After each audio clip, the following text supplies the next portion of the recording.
श्रीमद् भागवत महापुराण पंचम स्कंद अध्याय 25 श्री संकर्षण देव का विवरण और स्तुति।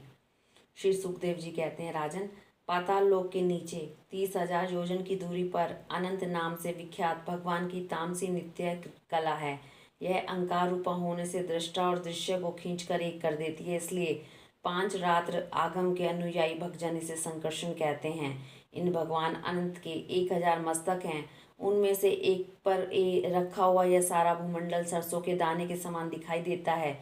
प्रलय काल उपस्थित होने पर जब इन्हें इस विश्व का उपसंहार करने की इच्छा होती है, तब इनकी क्रोधवश घूमती हुई मनोहर भ्रुकुटियों के मध्य भाग से संकर्षण नामक रुद्र प्रकट होते हैं।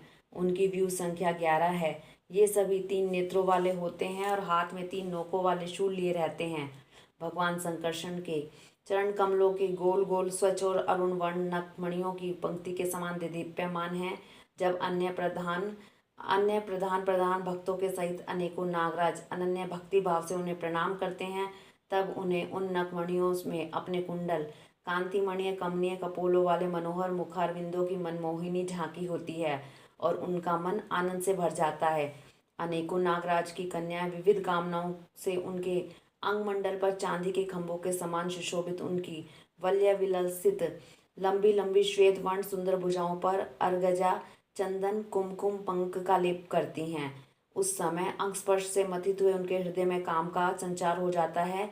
तब वे उनके मंद विहल सकरुण अरुण नयन कमलों से सुशोभित तथा प्रेम मत से मुदित मुखारविंद की ओर मधुर मनोहर मुस्कान के साथ सल्लज भाव से निहारने लगती हैं।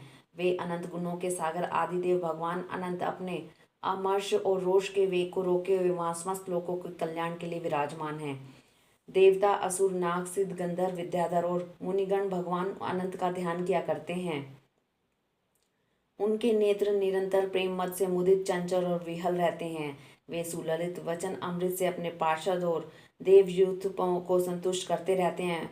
उनके अंग पर नीलांबर और कानों में केवल एक कुंडल जगमगाता रहता है तथा उनके सुभग और सुंदर हाथ हल्की मूठ पर रखा रहता है। वे उदार लीला में भगवान संकर्षण गले में वैजंती माला धारण किए रहते हैं, जो साक्षात इंद्र के हाथी ऐरावत के गले में पड़ी हुई सुवर्ण की श्रृंखला के समान जान पड़ती हैं, जिसकी कांति कभी फीकी नहीं पड़ती। ऐसे नवीन तुलसी की गंध और मधुर मकरंद से उन्मत्त हुए भौरे निरंतर मधुर गुंजार करके उनकी शोभा बढ़ाते रहते हैं। परीक्षित, इस प्रकार भगवान अनंत महात्म्य श्रवण और ध्यान करने से मुमुक्षुओं के हृदय में आविर्भूत होकर उनकी अनादिकालीन कर्म वासनाओं से ग्रथित सत्व रजो तमोगुणात्मक अविद्यामयी हृदय ग्रंथि को तत्काल काट डालते हैं।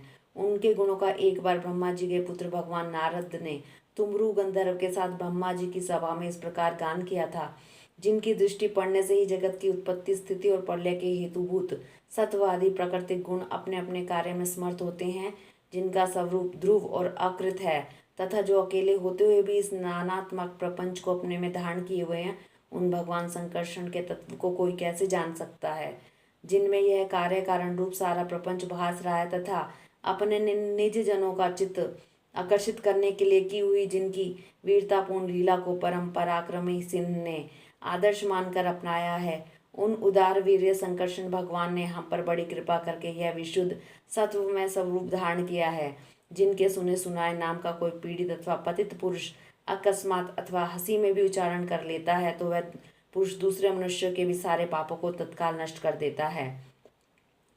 ऐसे शीश भगवान को छोड़कर मुमुक्षु पुरुष और किसकी आश्रय ले सकता है। यह नदी पर्वत और समुद्र आदि से पूर्ण संपूर्ण भूमंडल उन सहस्त्र शीर्षा भगवान के एक मस्तक पर एक रजकंड के समान रखा हुआ है। वे अनंत हैं, इसलिए उनके पराक्रम का कोई परिमाण नहीं है। किसी के 1000 जीवें हो तो भी वह सर्वव्यापक भगवान के पराक्रमों की गणना करने का साहस कैसे कर सकता है। वास्तव में उनके वीर्य अतिशय गुण और प्रभाव असीम है। ऐसे प्रभावशाली भगवान अनंत रसातल के मूल में अपनी ही महिमा में स्थित स्वतंत्र हैं और संपूर्ण लोगों की स्थिति के लिए लीला से ही पृथ्वी को धारण किए हुए हैं। राजन, भोगों की कामना वाले पुरुषों की अपने कर्मों के अनुसार प्राप्त होने वाली भगवान की रची हुई ये गतियां हैं। इन्हें जिस प्रकार मैंने गुरुमुख से सुना था उसी प्रकार तुम्हें सुना दिया। मनुष्य को प्रवृत्ति रूप धर्म के परिणाम में प्राप्त होने वाली जो परस्पर विलक्षण ऊंची नीची गतियां हैं, वे इतनी ही हैं। इन्हें तुम्हारे प्रश्न के अनुसार मैंने सुना दिया, अब बताओ और क्या सुनाऊं। हरिओम तत्सत।